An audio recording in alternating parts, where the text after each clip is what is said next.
So the gas company came out just a little while ago and marked this. So now we're ready to proceed. The first phase in this project was getting these stakes put down where I needed them to be.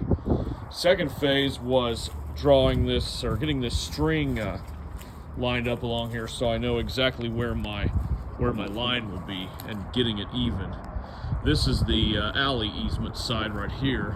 This is my easement over here. This is the my property line's like, I don't know, a foot or so off this line here. So we're we're using the existing post in here, which will eventually be removed. Two new ones will be set down here. I haven't marked these yet because the posts in here are going to go away. This whole fence, this entire old section is going to be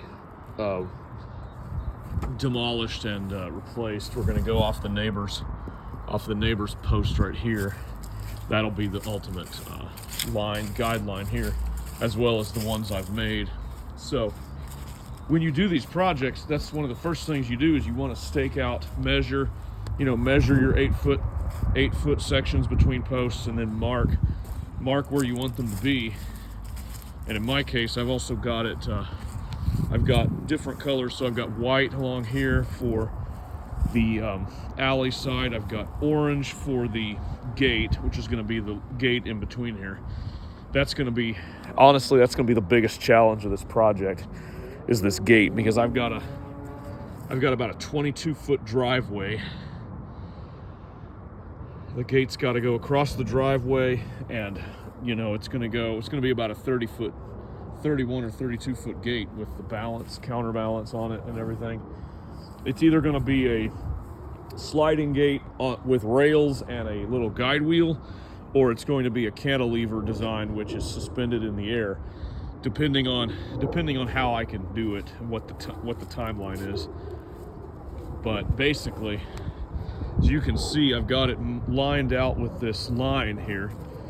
And the way you do this is to make sure everything's even, make sure your measurements are correct. In this case, there's one or two that are kind of off, about an inch off from the line. So what I'll do is when I dig the hole, go over just a little bit this way, so that when we set the posts in the ground, we can adjust the line, make sure they're on the line properly. Here you can kind of see, go down to the ground level here. Pretty even, pretty straight. I've also measured each one out to the boundary line so that I'm in compliance with the city ordinance. I mentioned in my short video when I talked about this, when I pulled the permit to do the fence. Originally, my plan was to go out. It was going to be like 40 feet out. I was going to go out to about right here, and I was going to have this entire side yard. I was going to have this entire side yard enclosed in the fence. So I was going to have a really nice, awesome backyard. It was going to have a gate across the backside there and everything. It was going to be awesome.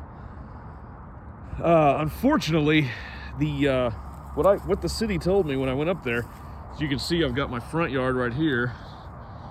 My house, faces this way on the road. The neighbors across the street face the same way. But if you look over here in the corner, this road, I have a corner lot. It turns the corner here. There's a corner here.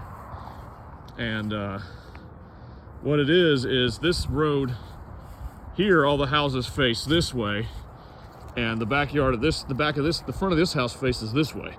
And my garage, of course, faces the same way as these houses.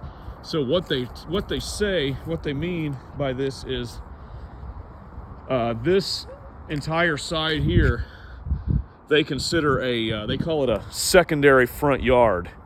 So what that means is they say I have two front yards, and so any fence that I build along here, you can't build a fence.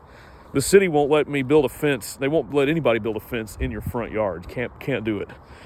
And any of these secondary front yards, what the municipal code says is you have to comply with the established plot lines, minimum established plot lines for a front yard, which They told me 25 feet from the boundary line, which the boundary line is more or less like, it's right next to the concrete. It's almost like just an inch or two away from the sidewalk.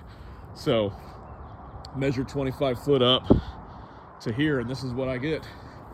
So, I mean, it's better than nothing. I'm gonna finally be able to enclose my garage here and enclose some of my driveway, so that wife's car will be, secure and everything at nights and whatnot. It'll be a lot more secure for, equipment and everything. It's not the best case scenario. I would have loved to have had this whole thing fenced in and enclosed. That would have been incredible. When we bought the house, that was the kind of thing we were looking at. We're like, oh man, that side yard can be enclosed in. It's going to be awesome. But unfortunately, it's not going to work exactly the way we wanted. But this is going to work out really good. I've got everything marked right now. As you can see, the lines here are marked. This orange one's going to come down and be off to the side. I have it up temporarily just so I could see and make sure everything's level, post to post on the other side are even. You don't want to make sure something's off by like an inch or a foot or something. That would be not good. Be good. Throw off all my calculations. But once it's supposed to rain tomorrow and Saturday, and then after that, I can get started next week. We got a full week of no rain is what they're saying. So I need at least about 3 days from the time I start digging to set the posts, before let the posts cure before it rains again. I don't want to deal with rain messing up my concrete work. So anyway, that's part one of this next project, the fence project. We're going to start that. I've got a gentleman who's going to help me, another guy in the industry. He's going to help me come and dig the holes, and going to set the poles and then go from there. So here we go. Part one. Part one's in the books. We're ready.